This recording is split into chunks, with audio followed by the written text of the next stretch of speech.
Hello everyone, it's your sister Roland and we are at Northwest 14th Street, and this is the street that's going to be named, well, this is the stretch of street. So we're going to walk the street and we're going to talk about Larry Little, and that's one of the two only things that I like about the Miami Dolphins.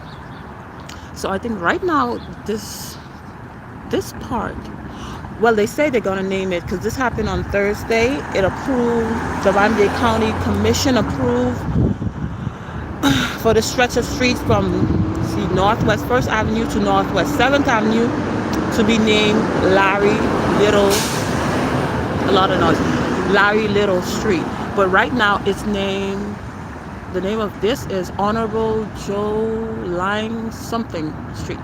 But anyway, so it's going to start from here, Northwest 1st Avenue, all the way down here. Gonna take a walk. So Larry C. Little, why I like him, and I only came to know of him, from the perfect season, of course. He was part of the team, the Miami Dolphin team, that had that perfect season when they did not lose one game. They won all of their regular season and plus the postseason, and they went on into the Super Bowl and won the Super Bowl. I think that was like 1972. That's their bragging rights. So I know of him there, but I also know of him because he had a profound impact on a very good friend of mine who retired as a chief firefighter. And one of the reasons why he became a firefighter is because of Larry Little. So if you don't know, Larry Little is more than football.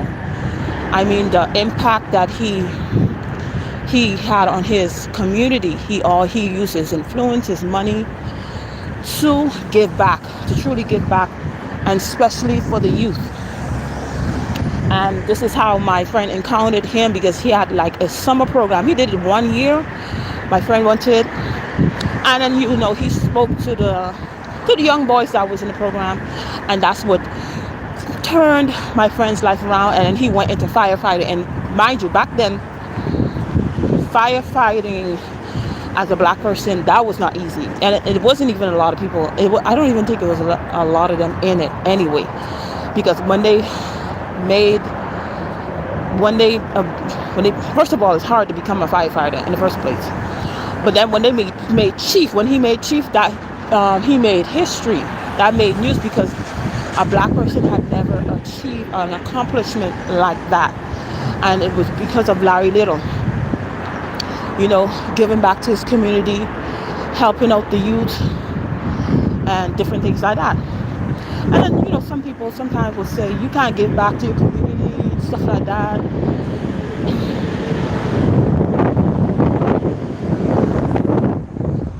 Because, there's people who have ulterior motives and different things. There's people who come and try to harm you. But most of the times, people want to give back to the community and in a sense of want to show off, what do they call that? No, photo op. Want to do photo op. You want to give back to the community, like the Bible tells you.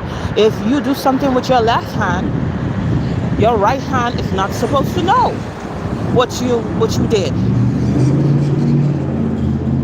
But sometimes we want to give back, but we want everybody to know that we're giving back. And we want everybody to know this is what we're doing. And then why would you be surprised if some goons pull up and come start some chaos? Sometimes you don't have to let people know what you're doing. At the shelter that I work at, there are many celebrities that serve on the committee. I never knew that until we have like the end of the year gala where they collect money, and that's where I was meeting these different people, different celebrities, and they were part of the thing. You never knew. Their name is not even on like the the committee members that are forefront, their name's not even on that list. But nobody knows. But they're giving back. They're serving. They're helping making decisions. They're giving, and nobody have to know that. And that's why I admire Larry Little. I remember when my friend met him, because what he did, my friend started to give back also. So when he came like the chief firefighter, he would always give back to his community just as Larry Little did. And then they happened to serve on the same committee for some youth thing in Liberty City. And then he met Larry Little. He's like, he just wanted to thank him because he changed his life. And if he's where he is at now, he was one of the people that had an influence on that. And Larry Little started to cry. And that's one thing Larry Little gonna do. He's gonna show emotion. And that's one thing. I mean, you see how Larry Little look. He's big and tough and stuff like that. But if he needs to show emotion, he will do that. And then he started crying. Wow. This is what all this thing. All of the money that I put in, all of the work, wow, look at the fruits of my labor. And he said, Tim, that means you're human. That means you're human, and you still have human emotions. If you cannot cry, something is wrong with that. Something is seriously wrong with that. Because I've seen people, losing their lives. They're going to sentence them to death. They're going to spend the rest of their life in prison. And they don't shed a tear. That's very troubling. That's very troubling to say. But anyway, so yeah, Larry Little, that's one of the many reasons why I like, well, no, only two reasons why I like the Miami Dolphins. Because of Larry Little, and because, I know other football players do that, but Larry Little, I mean, really seriously give back to his community. He's been doing that for years. And Miami Dolphins, yeah, they go hard for their team. Even when their team was not doing anything, they go hard. Because I remember every time I would have things to resell, like Miami Dolphin gear, those stuff never stay in my store. They always sell. They always buy my Miami Dolphins gears, even when Miami Dolphins wasn't even doing nothing. That's one thing. Miami Dolphins go hard for their team. That's the only reason why I like them. But besides that, no. Nothing else. But now, yeah. So the Miami Dolphins head into the playoffs, child. They made it by the skin of their teeth. By the skin of their teeth. They made it. But they there. Now how it's gonna play out, I don't know. Nobody knows, because we've seen how this season went. Teams that were doing so well, how they finish. Teams that people always knew to be, not very good teams or whatever, how those teams finish. So you just never know with these games. You just never know. So they're going to be up for the Bills. Maybe before the Bills didn't have anything to play for. Now the Bills have a lot of reason to go hard. So it's going to be, well, the Dolphins had beat them before, the Bills. But this time, it's different. What happened with Damar. Yeah, it's different. Thank God this young man is alive. But okay. So I'm not going over that hill. So it's actually over the hill. So all this walking you saw that I did, that is what's going to be called Larry C. Little Street. And it's over this hill. But I'm not going to walk over this hill. It's cold. I'm walking back to where I parked. So I'm walking back.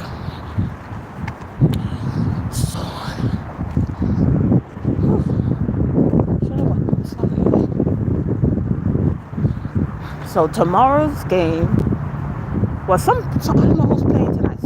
there are people that are playing tonight. The I'm not picking a team because my team didn't play and my team didn't make it anyway. So I'm neutral. I have no dog in this fight. If the Bills win, congratulations to them. If the Miami Dolphins win, congratulations to them. They will continue on. But I have no dog in this fight. I just wanted to, you know, it's great that Miami-Dade County, gave Larry Little his flowers, so he's able to see this. They just approve it, so of course, they have to make the sign, the street sign, and then, they're gonna have the ceremony and stuff like that. I don't know exactly which date, but at least, he gets to see, all the work that he has put in, the sacrifice and the things that he went through, because some of those players experience certain things while they were playing. It may not be the same thing as we are in 2023, but back in 1972 they had to overcome a lot of obstacles, and I'm so happy that all the people that put in the commission to honor Larry Little, and he's able to see that, because sometimes we wait until the person is no longer here, and that's when we want to honor them. It's too late. They can't even enjoy it. Yeah, the family sees it, but the person, they can't see it. They can't enjoy it. They can't relish in it. They can't do that. It's too late. Now, if a person who has impacted their community, give them their flowers now. And then if you're going to help out your community, nobody needs to know what you're doing. You don't need to tell everybody this is what you're doing. It's a bunch of non-profits, organizations, churches and stuff like that. They may be struggling. You could reach out to them if you have some type of influence or money or whatever. Nobody needs to know. Reach out to them, help them. That's kids, maybe, and you can't help everybody, of course. You can never help everybody. But just like I was telling you, my good friend, is a firefighter. Not only did he did it community-wise, but personal-wise. Adopted like three kids that was in the, how he even adopt these kids was just amazing. One of the two kids was running around the streets with just a diaper on, and he saw it and he said she just captured his heart, and then he adopted her as her daughter, as his daughter, and she's been his daughter ever since. I think she's like 50 years old now. And he had natural kids, 3 natural kids, but he adopted 3 other kids in his community where he used to live. And that's what we're supposed to do, If we've been blessed with influence, blessed with money, we're supposed to give back, but not all the time. We have to let people know what we're doing. It doesn't have to be public announcement, a photo op and stuff. Now, some stuff could be done in secret. And sometimes we give back too. Many people may be discouraged to give back because, every time I give back, every time I do for people, they turn around and, betray me. They're ungrateful or whatever. Because sometimes we do it for the wrong people. Sometimes it's for the wrong reasons, because we want people to talk about us and tell everybody this is what you did and stuff like that. But just like I said with my friends, these kids, their parents couldn't do anything. They couldn't pay him back for adopting their children. They couldn't do that, because sometimes it's best to do. It may not work all the time, but most of the time, for somebody who cannot repay you, it's somebody who cannot pay you back. That's who sometimes we can help. And then you'll be surprised who come back and be thankful and be grateful to you. Sometimes who you expect, the people who you sacrifice most for, sometimes those are not the people that come back and thank you. It's other people that could never repay you back. All they could do is say thank you. All they could do is tell you, thank you for saving my life. Thank you for being an impact in my life. But anyway, so this stretch of street, and I was walking, not even looking what I do. This whole stretch of street is going to be Larry Little Street. all the way over the bridge and over here. And then he grew up in this area too. So Larry Little, he grew up in this area, and look at the impact coming out of Overtown. You know about Overtown, how it used to be, how it is now. Yeah, he made it out, and he gave back to his family. I mean, he gave back to his community and his family, of course. So anyway, that's all I had to say in this live. Thank you for watching, and I'll see you in another video. Bye.